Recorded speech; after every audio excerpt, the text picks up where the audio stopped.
Olá, você que está me seguindo no Play Store, eu sou o professor Macari. Vamos dar sequência então na nossa parte 2. Fique conosco, se inscreva no canal, fica ligadinho e é claro, você não vai perder nenhuma novidade do canal se manter o seu sininho ligadíssimo.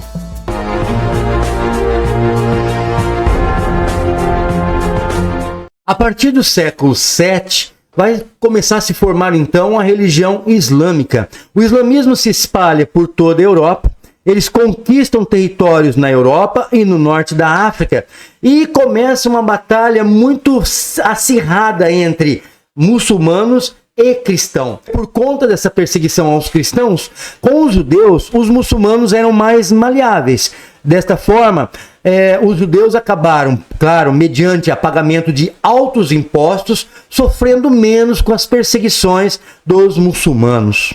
Vale lembrar que, de certa forma, havia comércio entre, apesar das perseguições, cristãos e muçulmanos. E quem fazia toda esta ponte comercial eram os judeus. Nesse sentido, os judeus acabam se enriquecendo cada vez mais por meio deste comércio.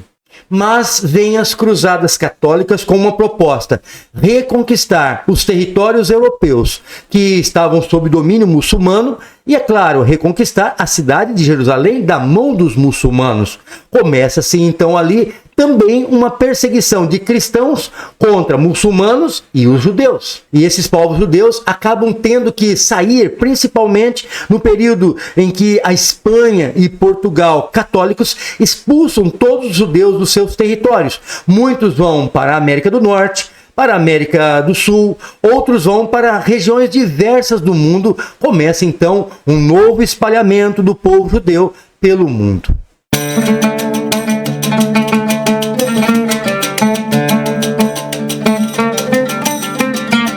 Entre os séculos 13 e 20, os turcos otomanos acabam também formando um grande império. Eles tinham um domínio ali sobre a África, grande parte da Ásia e do Oriente Médio.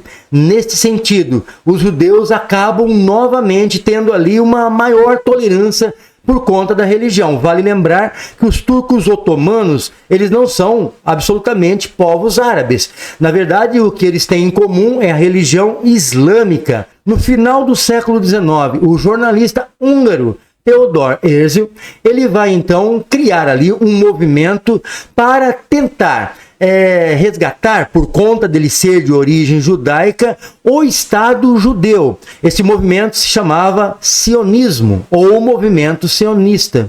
A ideia é que, com a criação do Estado Nacional de Israel, eles conseguissem ter um território bastante definido. Afinal, eles estavam vivendo como seminômades, espalhando toda a sua cultura pelo mundo e conservando também. E, obviamente, existe ali uma dinâmica cultural. Os judeus acabam contraindo também culturas de diversas partes do mundo. No entanto, a formação de um Estado Nacional de Israel também daria condições deles cessarem, ou pelo menos poderem se defender de uma forma um pouco mais elaborada e sofisticada, sendo uma nação, de perseguições e ataques contra eles. Na verdade, não era uma ideia que agradava ali o Império Otomano. Mas veio a Primeira Guerra Mundial e o Império Otomano acaba se aliando ali com a Alemanha. Acontece que, com a derrota da Alemanha da guerra, os turcos otomanos também acabam ali se dissolvendo, deixa de ser aquele grande império e acabam se espalhando ali pelas regiões. Os ingleses e franceses acabam dominando aquela região por serem os vitoriosos da Primeira Guerra Mundial. Esta ocupação franco-britânica do Oriente Médio, ela vai inaugurar então os primeiros grandes conflitos modernos entre palestinos e judeus.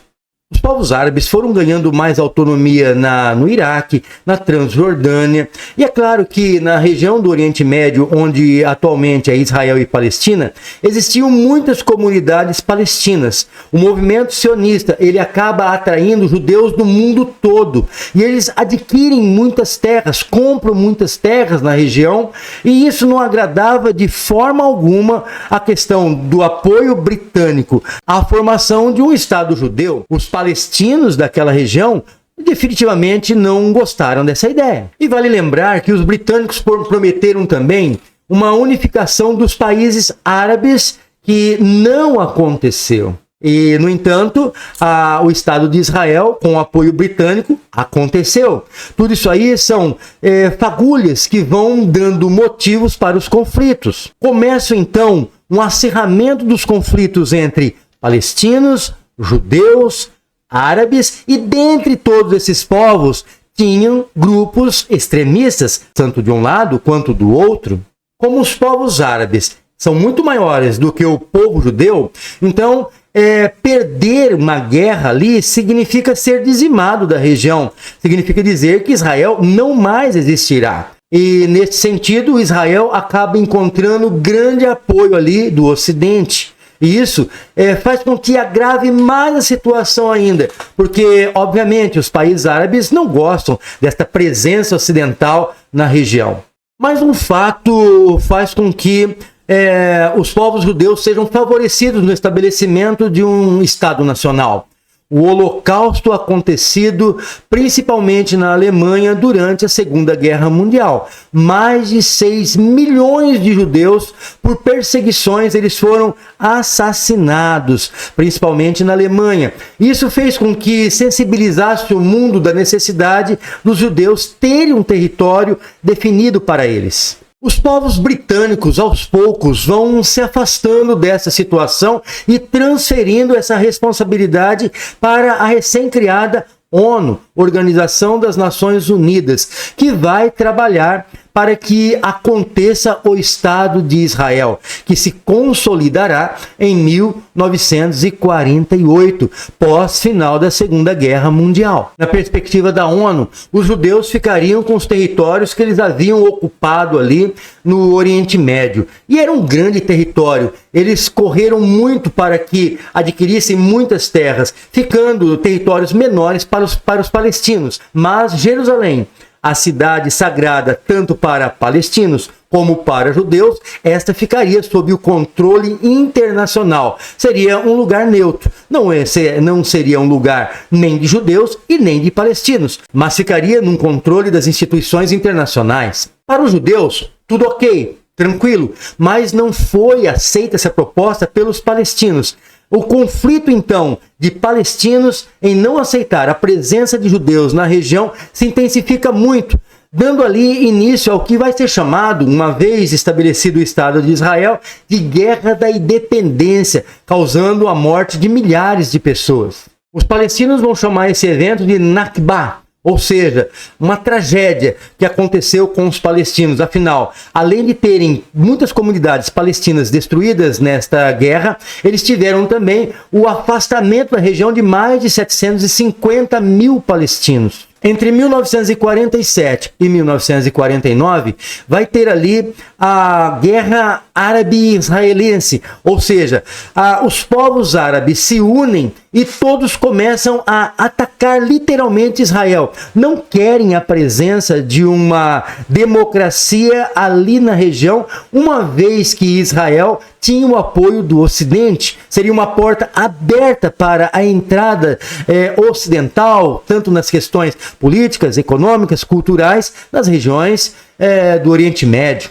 A vitória de Israel sobre os povos árabes legitimava cada vez mais o Estado de Israel. E ele adquiria cada vez mais conquistas territoriais, fazendo com que o domínio na região ficasse bastante claro, evidente, diante dos povos árabes. Os palestinos começam então a serem expulsos dos territórios controlados ali pelos judeus, assim como os judeus estavam sendo expulsos dos territórios controlados pelos árabes.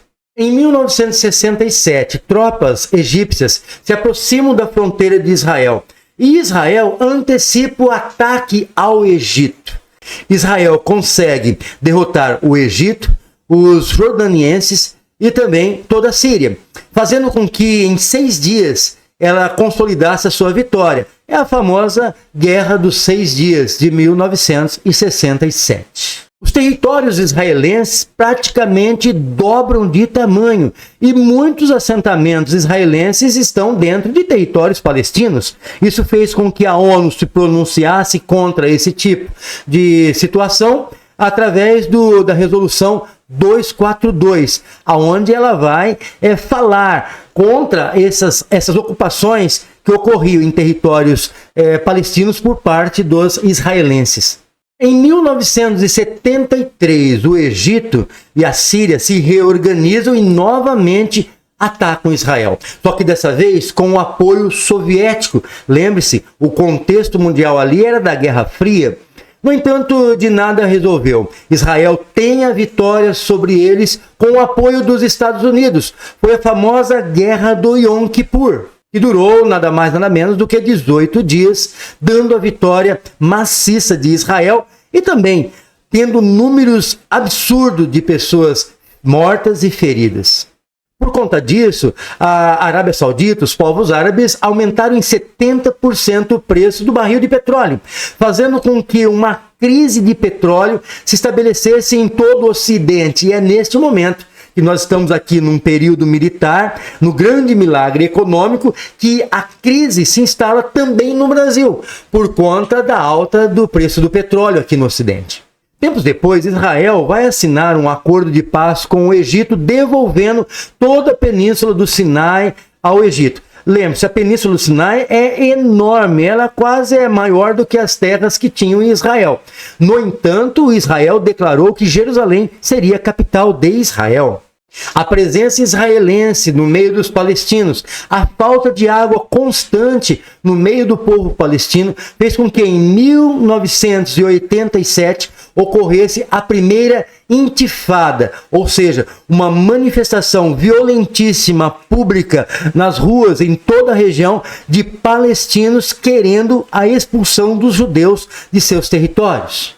É exatamente neste momento que surge o grupo extremista Hamas, querendo promover ali a libertação da Palestina e a dizimar ali o povo de Israel. O Hamas começa a ganhar muito apoio popular. Para muitos, é um povo libertador, para outros, é um povo terrorista. Em 1988, é estabelecido a OLP, Organização de Libertação da Palestina, tendo como liderança ali Yasser Arafat, um líder muito respeitado pelos palestinos. O objetivo era legitimar as terras palestinas no Oriente Médio e, é claro, estabeleceram ali Jerusalém também como capital dos palestinos. Depois de inúmeros confrontos com a intermediação do presidente norte-americano Bill Clinton, tem-se ali uma abertura para os povos palestinos por parte de Israel, que os territórios palestinos acabam passando a ter mais autonomia. Cisjordânia, faixa de Gaza, toda essa região, ela acaba tendo ali uma liderança muito forte do Yasser Arafat e, de certa forma, estabelece ali o famoso acordo de Oslo. E este acordo vai trazer ali uma relativa paz à localidade. Acontece que isso não agradou nada aos extremistas palestinos, muito pelo contrário. Os grupos terroristas acabam se intensificando, fazendo com que grandes ataques ocorram, inclusive o assassinato do líder Yitzhak Rabin em 1995, primeiro-ministro de Israel. Muda-se toda a conjuntura política do local, fazendo com que agora, com essa intensificação dos conflitos, os povos árabes se manifestassem agora com muito mais violência entre 2000 e 2005. Seria aí a segunda intifada. Esta série de manifestações ali contra Israel por parte dos palestinos, ela vai ficar pior ainda, como quando o primeiro-ministro Ariel Sharon resolve visitar ali a esplanada das mesquitas e ela fecha o acesso dos povos muçulmanos à mesquita de Al-Aqsa. Isso faz com que Israel construa um muro, literalmente, que separasse ali os palestinos dos judeus. Finalmente, em 2005, Israel sai da faixa de Gaza, dando plena autonomia aos palestinos. Os grupos extremistas, no caso ali o Hamas, ele acaba se tornando uma espécie de partido político vence as eleições e toma o poder da faixa de Gaza, criando uma preocupação muito grande para Israel, que continua controlando as fronteiras entre os territórios israelenses e a faixa de Gaza. Os conflitos nunca cessaram, na verdade. Os palestinos não aceitam a forma de controle dura dos israelenses, com a presença de ataques ali terroristas, acabam controlando de uma forma bastante enérgica sobre os palestinos. Por outro lado, Israel também não aceita que os palestinos sejam controlados por grupos terroristas que utilizam escolas, utilizam lugares públicos para fazerem ali os seus quartéis generais contra ataques a Israel, e principalmente quando isso é feito em subsolo, que acaba ali os palestinos sendo utilizados por esses grupos extremistas como verdadeiros escudos humanos. Na Cisjordânia, a leste de Israel, os palestinos são governados ali por um governo a partir do Fatah, apesar de não admirar, não ter ali uma grande admiração pelo israelense. No entanto, ele também não gosta da presença do Hamas lá na faixa de Gaza. Neste sentido ali, tanto Israel quanto o Fatah não aceitam a presença, a forma com que o Hamas age na faixa de Gaza. E agora em 2023, como falamos no início a respeito desse assunto, sobre o conflito Israel e a Palestina, houve o ataque do Hamas, deixando ali muitos mortos, muitos feridos, mais de 200 sequestrados. E o pior, cerca de 5.000 mísseis foram lançados por parte do Hamas a partir da faixa de Gaza sobre Israel. É claro que o escudo de proteção antimíssil de Israel funcionou muito bem, embora não tenha evitado algumas situações. Só que Israel agora declarou guerra acirrada contra o Hamas, quer que a destruição definitiva do Hamas. Só que o Hamas quer a mesma coisa com relação a Israel, e o Hamas conta com outros grupos terroristas, como por exemplo o Hezbollah. Diante deste impasse e desejo, tanto dos grupos terroristas de eliminar Israel da região, e assim como Israel pretende eliminar o terrorismo da região, quem mais sofre são os civis, tanto do lado de Israel quanto do lado da Palestina, porque milhares de pessoas morrem a cada período por conta desse conflito, pessoas inocentes, e grande parte delas elas são praticamente manipuladas ali, porque elas não têm para onde correr. Alguns apoiam os ataques de Israel, outros são contra a forma do ataque, outros apoiam os grupos palestinos que de certa forma estão promovendo de uma forma extremamente violenta, mas entre aspas, a libertação da Palestina, mesmo que seja para eles se manterem no poder, não importa. O fato é que os que mais sofrem são os que estão neste fogo cruzado. O poder de fogo de Israel é indiscutível comparado ao poder de fogo do Hamas ou do Hezbollah. Acontece que tanto esses grupos terroristas, eles trabalham com a ideia da guerrilha, ataques surpresa, ataques que são bastante pontuais. O problema é que esses ataques já não estão mais nos limites das fronteiras da Palestina, faixa de Gaza e Israel. Eles estão se expandindo pelo Oriente Médio e nenhum de nós sabe até onde realmente vai parar. É aquela velha história, toda guerra, nós sabemos como ela começa, mas jamais saberemos como ela termina. E é óbvio, quem primeiro morre na guerra é a verdade. Mais uma vez, vale lembrar que o Hamas não representa os povos palestinos no seu geral. Obviamente, deve haver palestinos que apoiem as ações do Hamas por diversos motivos, é óbvio. Mas o Hamas não representa a maioria do povo palestino que quer viver em paz, que quer trabalhar, quer ter segurança, assim como os povos judeus também querem essa segurança. Os grupos extremistas, a pretensão é óbvio, é estabelecer ali um califado, quem sabe, extremista, e com isso dominar ali toda a região do Oriente Médio, sem a presença de uma democracia que pode ser uma porta aberta para o Ocidente no Oriente Médio.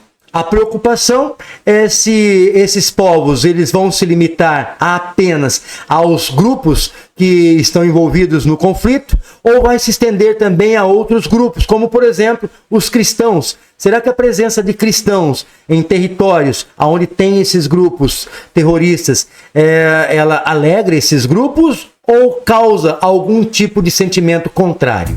Tudo o que se espera é que tudo isso se resolva da melhor forma possível, o mais rápido possível e da forma mais segura possível para todo o planeta, porque nunca estivemos tão próximos de uma guerra que pode se expandir por todo o mundo. Afinal, o mundo todo está entre 1 milhão de aspas, polarizado entre Israel e entre a Palestina. E dentre essa polarização, os grupos extremistas agem da pior forma possível contra a humanidade. Oremos pela paz de Israel, oremos pela paz da Palestina, que eles encontrem a melhor maneira possível para chegarem num acordo que tanto um povo quanto o outro possa viver muito bem em paz em seus territórios com as suas famílias. Gostaram do vídeo? Então se inscreva no canal e nós traremos mais vídeos interessantes a respeito do mínimo possível que você precisa saber sobre diversos assuntos, como por exemplo, esse que foi sobre Israel e Palestina, para você ficar aí por dentro de todos os fatos. Valeu pessoal, tchau, tchau, até mais.